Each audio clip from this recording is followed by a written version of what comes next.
Hey again, this is Mark coming to you from Baker's Green Acres, and I'm out with Miss Snowball. And I guess I didn't update too well on the lone survivor. I think the last time I talked to you about that little pig, that little girl pig, we're going to put her there.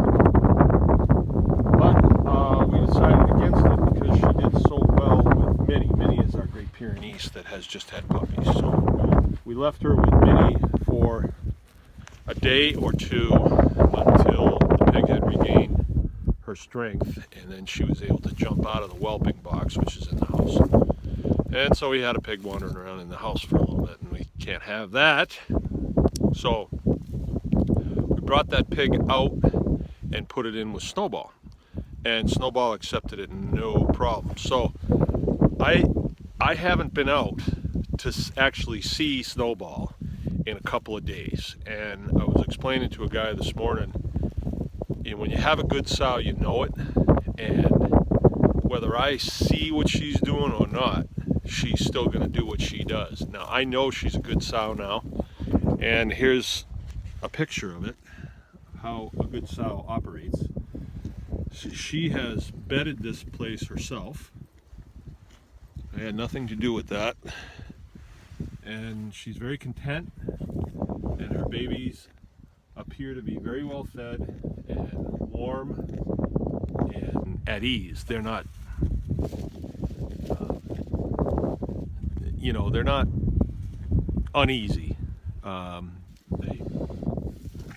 They will be uneasy if their mom is getting up and jumping around and always walking out on them, something like that. But she's just as pleased as she can be. There you go. So it ended up with Snowball having 7, but then she got 1 add-on from the other mom, and that other mom seems to have recovered just fine. She's been getting chased around by Larry now, so she'll probably be bred up again. So it worked out okay. Maybe it would have been better if she'd had 7, and they both had 7, but it didn't work out that way. One thing about putting your pigs on other pigs, if there's a big difference in age, it may not work out. But if you have no other choice, then that's what you got to do. In our case, we had the choice of bottle feeding a pig, but that's a big endeavor because it goes on for quite a while. And when you have them in the house, they get you up a couple times a night. They're just making so much noise that you got to get up and feed them. They won't quit. It's not like a puppy that will quit after a while and fall back to sleep. When a little pig needs to eat, they need to eat. And they can get out of just about anything too. So when they're in the house, it can be a bad situation. A few years back, I had 2 sows that went at the same time on a really windy night, and it was wet, and they plopped down in the middle of a dirt patch and did it, and 2 of them went. And excuse me, I got a little cold here. And when we found them, there was pigs everywhere. They wandered off for some reason, must have been the wind. And so we gathered them all up, brought them into the milk house. Me and the kids started feeding them, getting warm food into them, and knew that we couldn't put them back out. It was been midnight by then, and so we brought them in and put them near the wood stove. Well, about 3 o'clock in the morning, I had little pigs around the foot of my bed. A lot of them. There was 13 of them, and they were all over the house looking for something to eat. They went out the next morning back to their moms, and things worked out fine. I mean, there's a very good possibility that this sow, Snowball, is one of them. I don't know. There was a question about my concoction that we were feeding. We have raw milk here, so if you can get raw milk, it's got everything in it that is meant, to be in milk. It's not like they've taken a bunch of stuff out and added a bunch of stuff. It's just the way it comes out of that in itself is good enough for a baby. And, when they get older and you give them too much milk, I found this out, they get the scoots from it. And it can scoot them right to death if you're not giving them. I didn't do that. And then I put some honey in it, and that's for energy. And then I put a shot of coffee in it too, and that's also for energy, because if they're up and running around and not sleeping, then they're going to want to take on more calories, and when they're new, you want them to do that. Another way is you could give them a shot of vitamin B, but then you got to have vitamin B around, and you got to have a hypo and all that stuff, and you don't want to be giving them shots when they're little small like that. So just a little bit of coffee, and I'm talking maybe when I made it, I probably put in about 6 ounces of milk.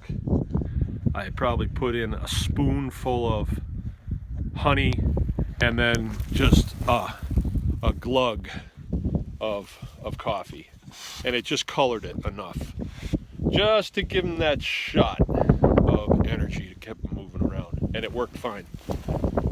Here I am. This is my configuration here.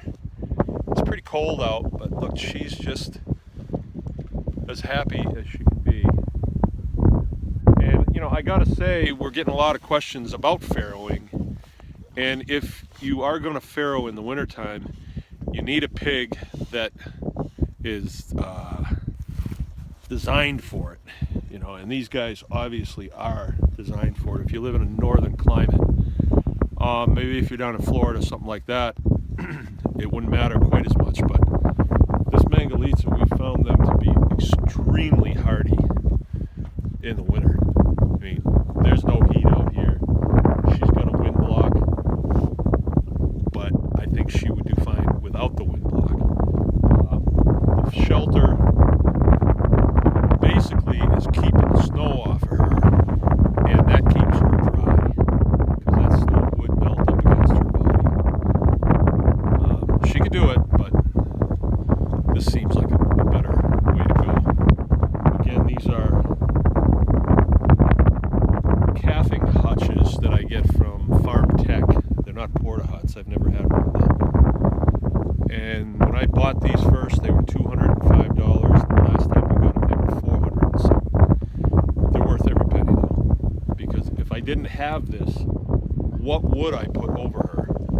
And you have to have something that is tough enough that, you know, a 300-pound sow is going to rub up against and push around and all that. And if you slap something together out of 2x4s and plywood, you might be okay for a year or two.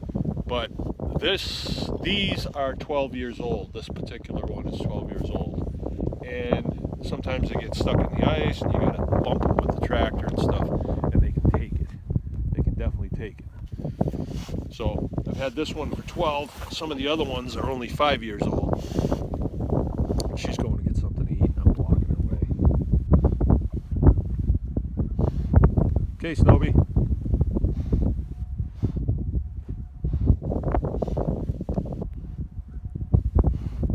I don't spend that much time with her, but she's a whole lot more friendly than the rest of them.